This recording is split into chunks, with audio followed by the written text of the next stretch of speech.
Assalamualaikum warahmatullahi wabarakatuh. Alhamdulillahirabbil alamin. Assalatu wassalamu ala asyrofil anbiya'i wal mursalin wa ala alihi washabbihi ajma'in, amma ba'du. Yang pertama-tama, marilah kita panjatkan puja dan puji syukur kita atas kehadiran Allah Subhanahu wa taala, yang mana pada kesempatan kali ini kita masih diberikan nikmat kesehatan serta kita masih diberikan umur yang panjang sehingga kita bisa melanjutkan presentasi materi kita yang selanjutnya. Baiklah, saya Serlina Afriani Effendi dari kelas 6 MPIC. Di sini pada video kali ini saya akan menjelaskan ataupun mendeskripsikan ataupun mempresentasikan tentang materi nomor 4, yaitu tentang pengawasan ataupun controlling dalam pusat sumber belajar. Baiklah teman-teman semua, pada minggu kemarin ataupun pada video yang telah lalu, di situ telah saya sampaikan tentang perencanaan pusat sumber belajar, kemudian tentang pelaksanaan pusat sumber belajar, dan setelah perencanaan, pengorganisasian dan pelaksanaan dilakukan, maka kita melakukan sebuah pengawasan, yang mana pengawasan di sini yaitu adalah suatu proses pengamatan atau pemantauan terhadap pelaksanaan kegiatan untuk menjamin agar supaya semua pekerjaan yang sedang dilakukan dapat berjalan sesuai dengan rencana yang telah ditentukan sebelumnya. Pengawasan tidaklah semata-mata ditujukan untuk menemukan ataupun membetulkan kesalahan-kesalahan, tetapi pengawasan dilakukan justru untuk mencegah terjadinya kekeliruan serta penyimpangan-penyimpangan yang sebetulnya dapat dihindarkan sebelum terlambat. Pengawasan adalah suatu proses pengamatan dan pengukuran suatu kegiatan operasional dan hasil yang dicapai dibandingkan dengan standar yang telah ditetapkan sebelumnya yang terlihat dalam perencanaan. Pengawasan dilakukan dalam usaha menjamin bahwa semua kegiatan dapat terlaksana sesuai dengan kebijaksanaan, strategi, keputusan, rencana, dan program kerja yang telah dianalisis, dirumuskan dan ditetapkan sebelumnya. Oleh karena itu, apabila proses dan sistem pengawasan tidak baik, maka proses manajemen ataupun proses suatu perencanaan secara keseluruhan tidak lancar, dan maka proses pencapaian tujuan tersebut akan terganggu dan mengalami kegagalan. Maka pengawasan di sini itu sangat penting untuk kita mengetahui ataupun kita menelaah apa saja yang terjadi ataupun apa saja yang kesalahan yang dapat kita lihat dari perencanaan yang telah kita lakukan sebelumnya.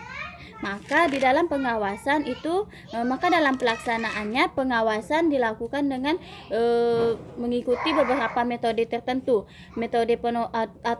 Adapun metode tersebut yaitu yang pertama, laporan dari pelaksanaan kegiatan yang diberikan secara lisan atau tertulis dan secara berkala atau sewaktu-waktu atas permintaan.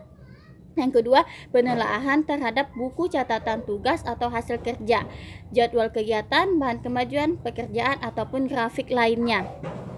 Yang ketiga, survei atau inspeksi setempat di mana kegiatan-kegiatan dijalankan. Yang keempat, wawancara dengan pelaksana tugas yang bersangkutan. Menurut Suharsi Miarikonto dan Lia Yuliana menjelaskan bahwa pengawasan dilakukan untuk mengetahui apakah strategi dan teknik yang telah ditetapkan dalam perencanaan sudah cukup cocok dengan langkah penyampaian tujuan dan dengan risiko yang sekecil-kecilnya. Adapun di dalam pengawasan, hal-hal yang dapat menjadi sasaran ataupun poin penting dalam pengontrolan yaitu pertama, jumlah hasil kerja atau dinilai dari segi kuantitas, dan kemudian dari segi kualitas, kemudian pegawai di sini yaitu kesungguhan, kerajinan, kecakapan kerjanya. Yang keempat yaitu uang. Yang kelima, barang perbekalan seperti pembelian, penggunaan dan pemeliharaan media-media pusat sumber belajar. Yang keenam, ruang kerja. Yang ketujuh, waktu. Dan yang terakhir yaitu metode kerja. Di dalam pengawasan di sini ada memang beberapa hal yang menjadi poin tertentu agar kita mengetahui kelebihan dan kekurangan dari perencanaan pusat organisasi yang sedang kita lakukan. Maka pengawasan di sini sangat memiliki nilai penting agar suatu manajemen ataupun suatu perencanaan di dalam pusat sumber belajar itu dapat diketahui mana kurangnya ataupun mana lebihnya, sehingga apabila ada kekurangan maka di situ bisa kita ketahui dan bisa kita perbaiki agar suatu organisasi yang sedang kita jalankan di situ bisa dapat lebih baik lagi. Kemudian pengawasan itu disebut juga sebagai controlling, yang mana controlling ini yaitu seperti kita mengontrol apa saja yang terjadi ataupun apa saja yang terjadi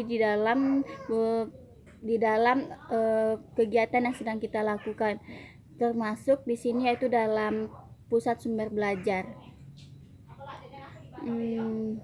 Sehingga pengawasan yang baik itu sehingga dari hasil pengawasan tersebut kita bisa menentukan langkah selanjutnya ataupun kita dapat mengetahui lebih dan kurang dari perencanaan kegiatan yang kita lakukan.